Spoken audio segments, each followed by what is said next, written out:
پیغمبر علیه صلات وسلام فرمایي چې کومه زنانه په خپله ژبه خپل خاوند ته تکلیف ورسوي د دغه زنانې نه لمنځونه قبلیږي نه نور اعمال قبلیږي خوا که هره ورځ روژه ونیسي او ټوله شپه عبادت او تهجد کوي غلامان ازادوي د خپل مال څه د الله په لار کې خرڅ کوي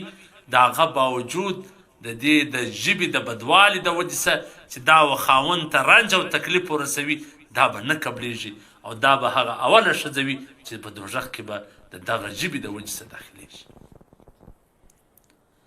او پیغمبر علیه صلات وسلام پر یو بله موقع دا وفرمیل چې کومې زنانې په دنیا کې و خپلو خاوندانو ته تکلیف ورسوي نو د جنت حورې و دې زنانه ته وایي چې پر تا دې د الله لعنت وي ته خپل او خاوند ته تکلیف مه ورکوه دا خاوند ته د دې خاوند وړ نه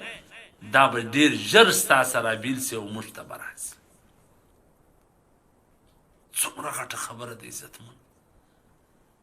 یعنی د خاوند رضا د ښځې جنت دی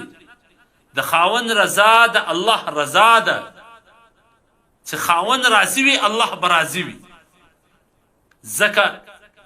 پر یو زنانه د ټولو څه زیات حقدار خاوند اوس پر نارینه باندې خو د ټولو څه زیات حقداره مور پلار لیکن پر یو زنانه د ټولو څه زیات حقداره خاوند دی که د پلار او د خاوند مقابله سره راله دا به د خاوند خبره